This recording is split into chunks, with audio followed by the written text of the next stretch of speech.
On the 18th of August 1980, 18-year-old Thomas Cooper and his 16-year-old girlfriend were sitting inside his Holden Kingswood vehicle at Ricketts Point. It's a popular spot in the beachside suburb of Beaumaris, Victoria, in Australia.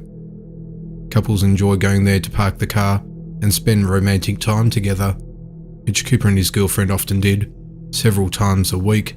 That night, whilst in the car, an unknown assailant who was wearing a hat unexpectedly approached the driver's side of the vehicle and without warning proceeded to smash the driver's side window. Panicking, Cooper quickly started the car and attempted to drive away, but as he did, the man shot him at close range several times, ending his life.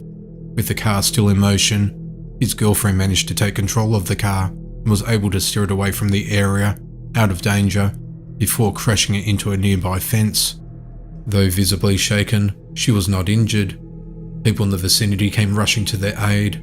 Investigators made extensive inquiries into their heartless attack and even offered a $50,000 reward, but the suspect remained at large. The offender's motive remains unclear. Authorities think that the man was trying to target the girl in the car with the intention of indecently assaulting her. As the area is renowned for couples making out, the offender may have been stalking the area in the lead up to the shooting. Upon deeper investigation, the backgrounds of Cooper and his girlfriend did not explain why they had become targets of an attack. The unsolved case has taken a toll on Cooper's girlfriend and his family. The girlfriend, whose name was suppressed, passed away in May this year. Police have interviewed a large number of people over the years about the case. However, they're trying to keep an open mind and look at all possibilities. It was announced on the 25th of August 2020 that the reward was increased to $1 million, hoping it would lead to a conviction of the suspect. At the time Cooper's life was taken, police released a digital composite image of a man they wished to speak to in relation to the incident. The image has been forensically updated and with an age progression to show what this man might look like today.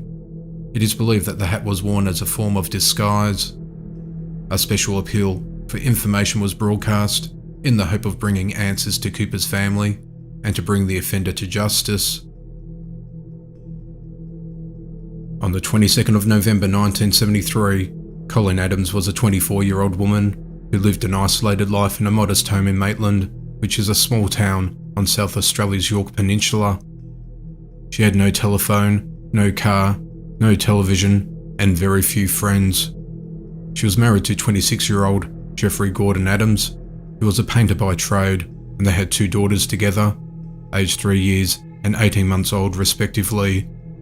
She was a loving mother who doted on her children. On this day, the house-proud mother mysteriously vanished, never to be seen alive again.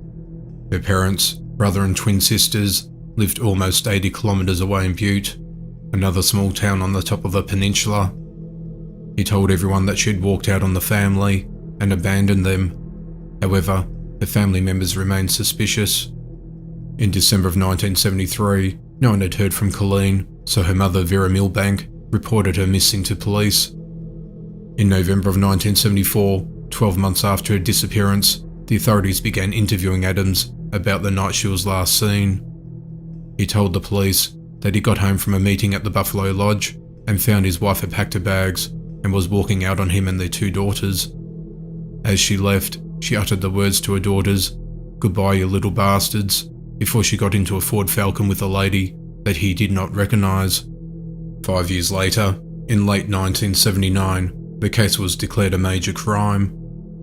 There was no contact made and no bank accounts accessed since her disappearance.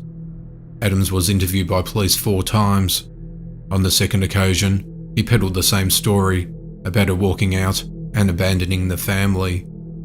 On the following interview, he started adding more details. That his wife had been suffering from postnatal depression, wanted to live the single life, and her family did not care about her. In April of 1980, Adams was interviewed once again by the authorities, asking him about a $2,000 personal loan he took out to pour a concrete slab in the backyard of his Maitland home, which he no longer lived in, and about his 1977 divorce from his missing wife. Police inquiries into Mrs. Adams' whereabouts hit a wall. There'll be periodic reviews of the matter. The Missing Persons Unit would make some basic inquiries, but there'd be nothing to shed light on where she could be. In 1996, Adams was interviewed for 40 minutes by a journalist for Crime Stoppers episode about missing persons, and again he talked about his wife walking out on her family. During the interview, he said it was natural human instinct that the Maitland community and police suspected him of taking his wife's life. The one who gets left behind is the one who gets the brunt of the blame. That's the biggest punishment for me, and added that a disappearance had haunted him and publicity would remind everybody of the mystery. 3 years later, in 1999, investigators used ground-penetrating radar over the concrete slab to try and establish if there was anything buried beneath it. An anomaly was detected, but a dig failed to find anything. Police revisited the case in September of 2018 and let Adams know the case was once again being investigated by major crime detectives. Police spoke to Adams for hours and asked him to go through every detail again. He repeated the same old story.